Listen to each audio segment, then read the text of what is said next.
guys, welcome back to channel. Hope you all doing good guys. இன்னைக்கு நம்ம இந்த வீடியோல வாழைக்காய் பொரியல் எப்படி பண்றதுன்னு பார்க்கலாம் வாங்க.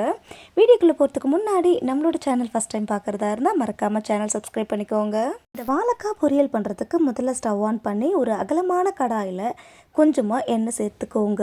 இப்போ இதுல ஒரு 1/4 டீஸ்பூன் அளவு கடுகு உளுத்தம் பருப்பு சேர்த்து நல்லா பொரிய விட்டுக்கோங்க.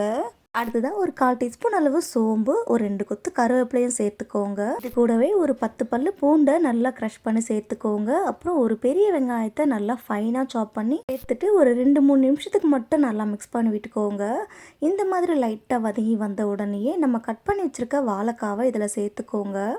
வாழைக்காவை சேர்த்துட்ட பிறகு தேவையான அளவு கல் உப்பு, அப்புறம் ஒரு 1/4 டீஸ்பூனுக்கு கம்மியாக மஞ்சள் தூள் சேர்த்து ஒரு 5 நிமிஷத்துக்கு இந்த வாழைக்காய் எண்ணெயிலே நல்லா வதங்குற மாதிரி வதக்கி விட்டுக்கோங்க. ஒரு 5 நிமிஷத்துக்கு அப்புறமா 2 பெரிய சைஸ் தக்காளியை மிக்ஸி ஜாரில் சேர்த்து இந்த மாதிரி நல்லா ஃபைனாக அரைச்சி சேர்த்துக்கோங்க.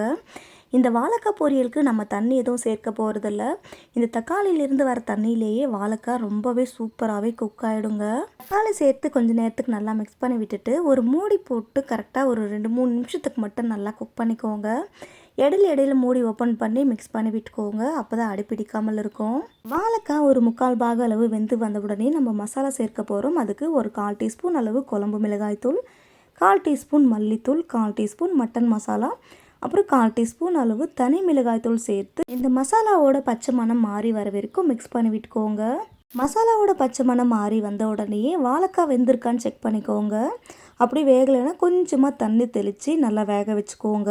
ஸோ வாழைக்காய் நல்லா வெந்து வந்த உடனேயே கொஞ்சமாக கருவேப்பிலை சேர்த்து ஒரு 2 நிமிஷத்துக்கு நல்லா மிக்ஸ் பண்ணி விட்டு எடுத்தால் நம்மளோட சூப்பரான வாழைக்காய் பொரியல் ரெடி ஆகிடுங்க. அவ்வளோதாங்க, நம்மளோட வாழைக்காய் பொரியல் ரொம்ப சூப்பராகவே ரெடி ஆகிடுச்சு.